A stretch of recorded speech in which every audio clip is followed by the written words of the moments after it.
Senhores telespectadores, como veem, estamos num castelo. Se virem bem, é o Castelo de Guimarães. Aquela torre que está na nossa frente é a primeira torre, a tal que dizem que a Condessa Mumadona mandou fazer. Ora bem, na torre está hoje pendurado um estandarte azul e branco. O que é que aquilo quer dizer? É um pouco por isso que a gente hoje veio aqui. É que faz hoje anos, estou-lhes a falar em 24 de junho do ano de 96, pois faz hoje anos que aqui, perto de Guimarães, se deu a Batalha de São Mamede. A Batalha de São Mamede é um dos acontecimentos decisivos desse processo complicado que foi o nascimento de Portugal. Eu acho que toda a gente que já estudou qualquer coisa de história de Portugal ouviu falar na Batalha de São Mamede.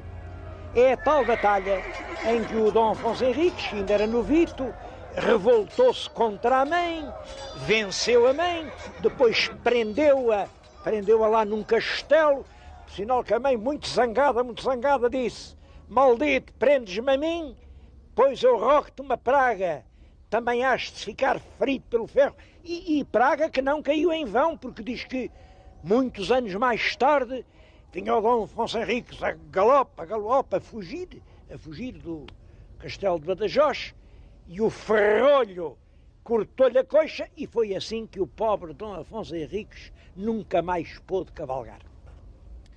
Devo-vos dizer que tudo isso são lendas, tudo isso faz parte da tal mitologia que a memória instintiva do povo inventa para substituir a verdade. É claro que eu também não sei seguramente qual é a verdade sobre a Batalha de São Mamede, mas viemos hoje a Guimarães para tentarmos aproximar-nos um pouco mais sobre a realidade daquilo que realmente aconteceu aqui. Faz agora no 24 de junho de 1128. O primeiro ponto que se tem discutido imenso é este: em que ponto exato se deu a tal batalha?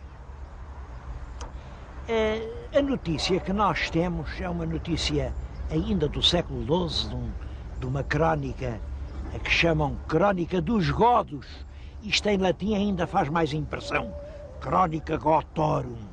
Ora, a Crónica Gotorum está escrita em latim, claro, e diz que o combate se deu no campo de São Mamede e que o campo de São Mamede é próximo do Castelo de Guimarães. Bom, mas próximo, em latim, diz-se com uma palavra, eu vou escrevê-la aqui para todos a poderem ler e todos poderem pensar: propé.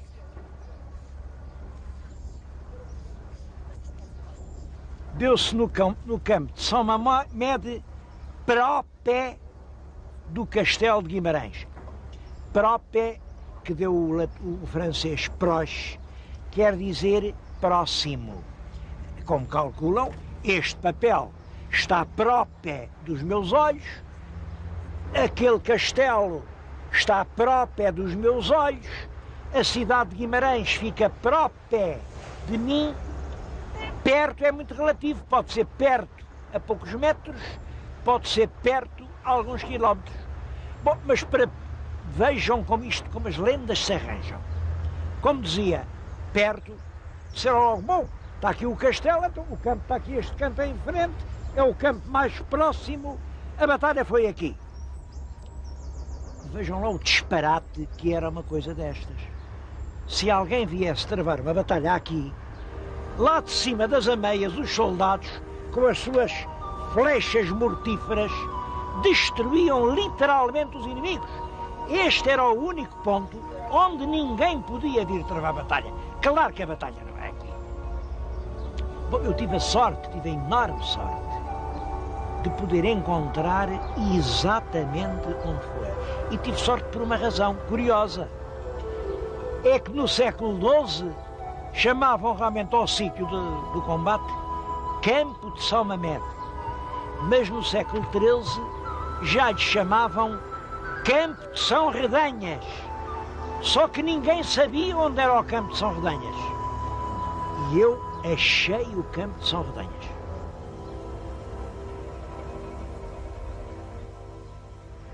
Refere o cronista Fernão Lopes que quando o Dom João I saiu do Porto para conquistar Guimarães, parou à noite na Veiga de São Redanhas, que era a meia légua curta de Guimarães. Claro, na estrada que vem do Porto. Quem marcar essa meia légua no mapa encontra-se exatamente no lugar em que eu me encontro. A Veiga de São Redanhas é este grande espaço verde que está na nossa frente. E vou-lhes mostrar o que resta da antiga estrada que vinha do Porto. Este empedrado é um resto da velha estrada. Aliás, já vem da época romana. Esta ponte é uma ponte romana. A tradição que ficou aqui foi a de que a cavalaria feudal, a cavalaria da Condessa Dona Teresa e de todos os grandes que a acompanhavam, veio do lado do Porto, chegou aqui à ponte, mas estavam do lado de lá os homens de Dom Afonso Henriques que não os deixaram passar. Reparem que se isto foi assim, parece uma antecipação de Aljubarrota. Claro, a cavalaria vinha numa grande linha, aqui teve que afunilar a frente para poder passar a ponte e, naturalmente, os besteiros de Guimarães massacraram as filas da cavalaria. Uma outra lenda popular que ficou foi a de que, no dia seguinte, as águas do rio estavam tão vermelhas que nem pareciam água, pareciam sangue. E eu hoje olho para elas, continuam a correr vermelhas. Só que isto já não são ecos de uma batalha que ganhamos. Isto são os sinais de uma batalha que estamos a perder. Isto é a contaminação.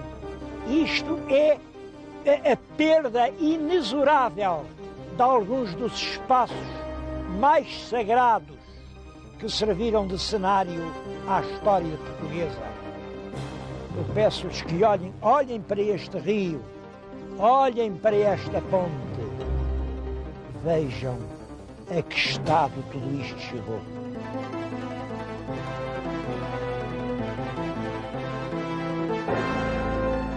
Claro que quem conta um conto sempre lhe acrescenta um ponto. E neste caso de São Mamede há muitos pontos acrescentados. Um dos mais bonitos é o de que a batalha estava a durar, o sol já se estava a aproximar do horizonte e o Dom Afonso Henriques, aflito, pediu a Deus que está no céu que mandasse parar o sol. E Deus fez-lhe a vontade. A prova de que o sol parou é esta imagem, é a Senhora da Luz. Foi feita exatamente nessa altura, diz o povo, para agradecer o milagre que Deus fez de dar luz para acabar a batalha. Esta outra imagem, que é muito da veneração popular, chama-se Senhora das Vitórias. É realmente uma Senhora da Graça que está dando graças a Deus pela vitória de Dom Afonso Henriques no campo de São Mamede.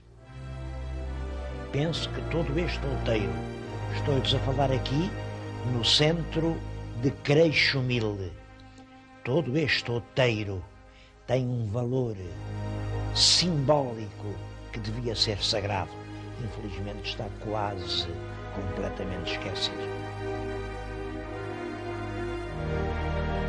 Bom, e esquecidas estão também muitas outras coisas ligadas com a Batalha de São Mamede. Por exemplo, porque é que se fez a batalha? Para que é que eles haviam de andar realmente a lutar uns com os outros? Bem, todos sabem, pelo menos quem aprendeu um bocadito de história, sabe o que se diz. Diz que quando morreu o conde Dom Henrique, a viúva, que era a condessa Dona Teresa, ficou a governar o condado. Mas o filho, Dom Afonso Henriques, estava um homenzinho, diz que nessa altura já teria 17 anos. Disse, não, o conde sou eu, quem manda aqui sou eu, porque isto é como quem diz rei morto, rei posto. Conde morto, conde posto. Meu pai era o conde, meu pai morreu, agora o conde sou eu.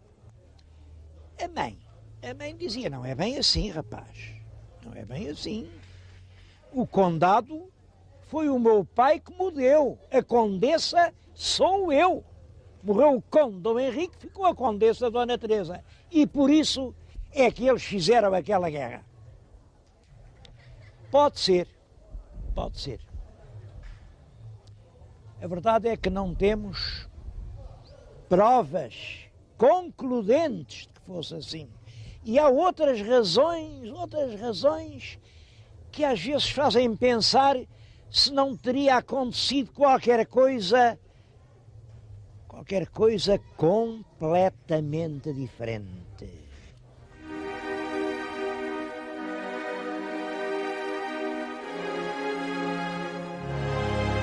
É claro, nestas coisas não pode haver certezas. E mesmo quando se põem simples hipóteses, tem que se usar de toda a cautela.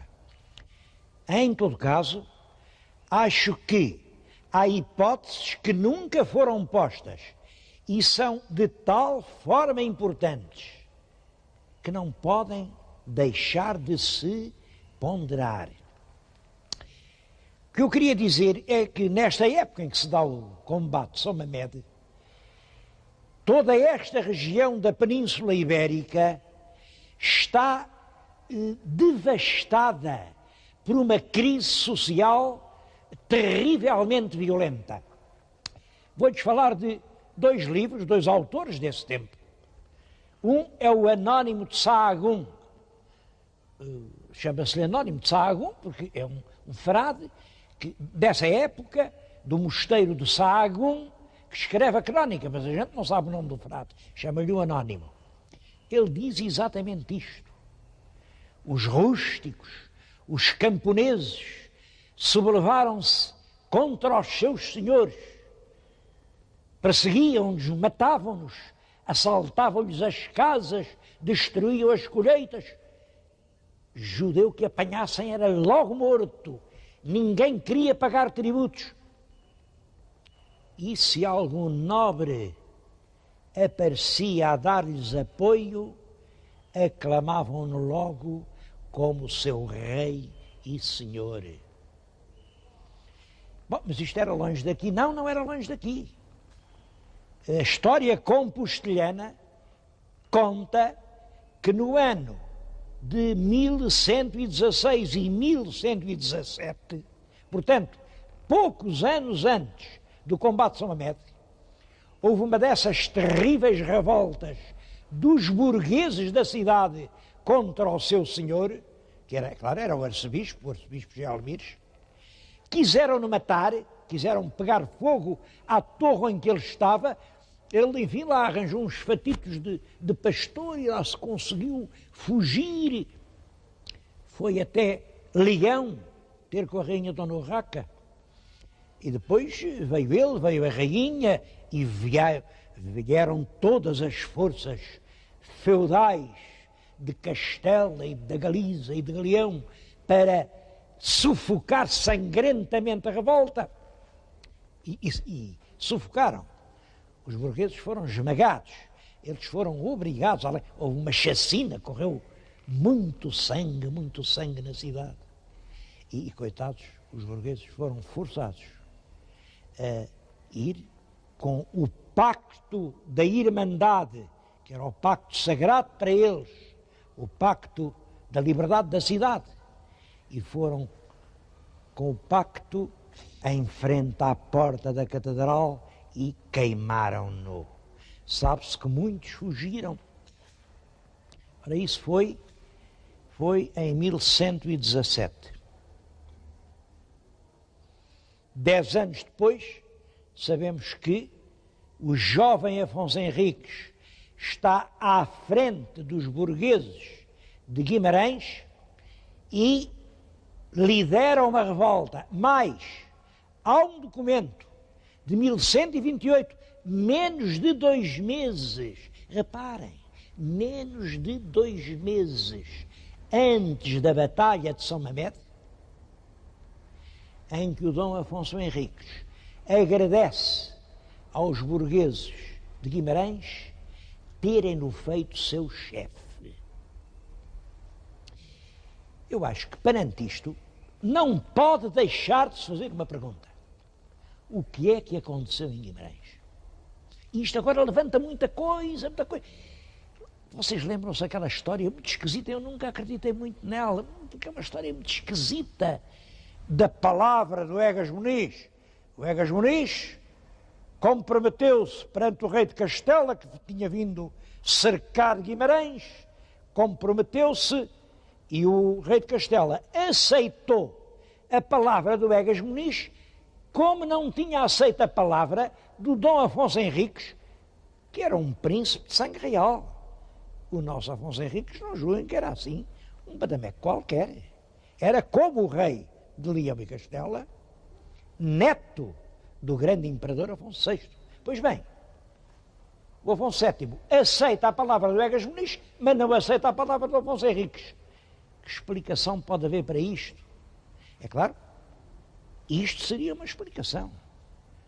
Dom Afonso Henriques, à testa dos rebeldes, não era a palavra que se aceitasse, ao passo que Egas Muniz era o chefe da nobreza. Mas há muitas outras coisas.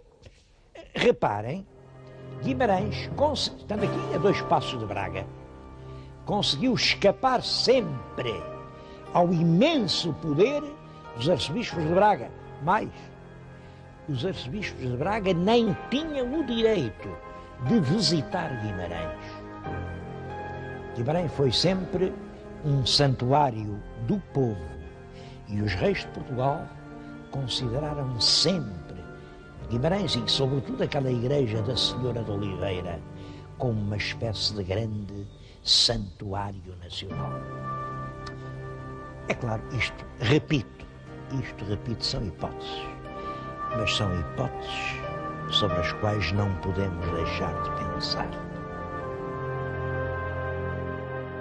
Durante essa violenta crise de Compostela, deu-se um episódio muito curioso que eu lhes vou contar.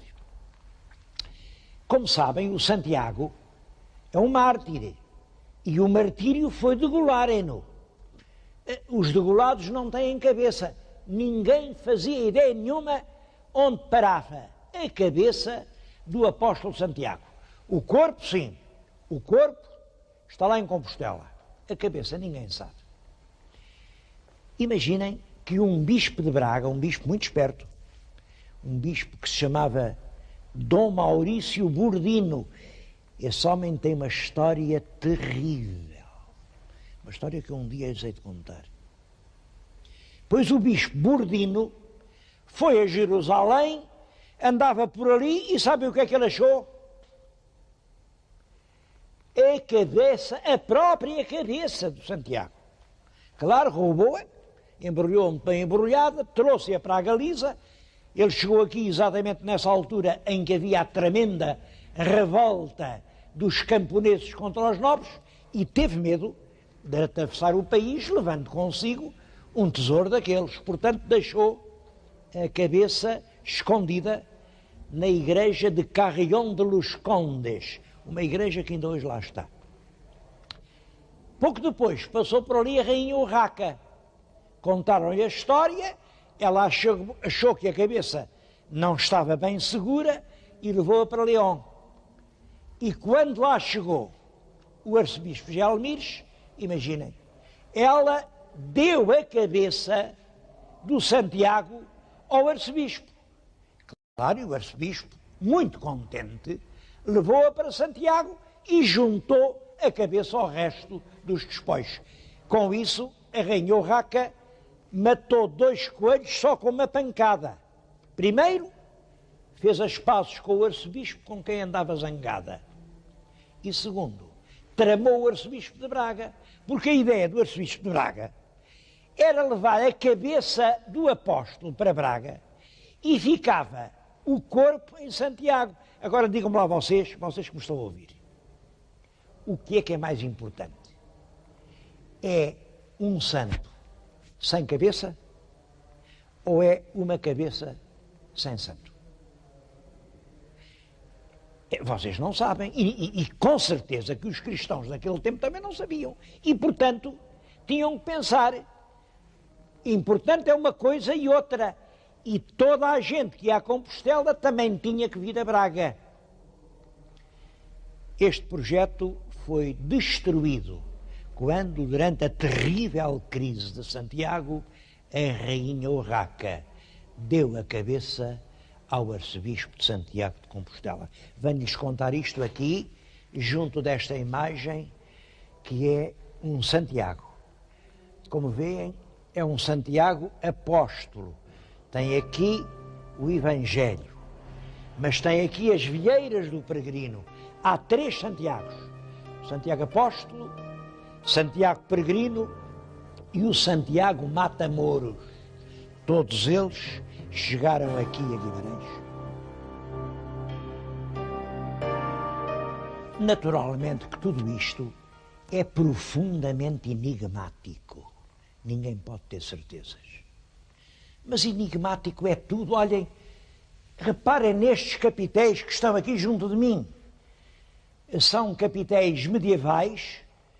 Também é enigmática a época. Há quem diga século IX, há quem diga século XII.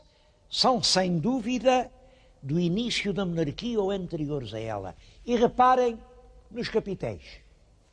São animais misteriosos que inspiram o veneno na ponta das suas próprias caudas. O que é que isto quer dizer? É claro que se fosse hoje a gente dizia, bom, isto é uma referência aos programas da Noite da Má Língua. Mas nesta altura não, ainda não havia televisão. Não é disso que se trata.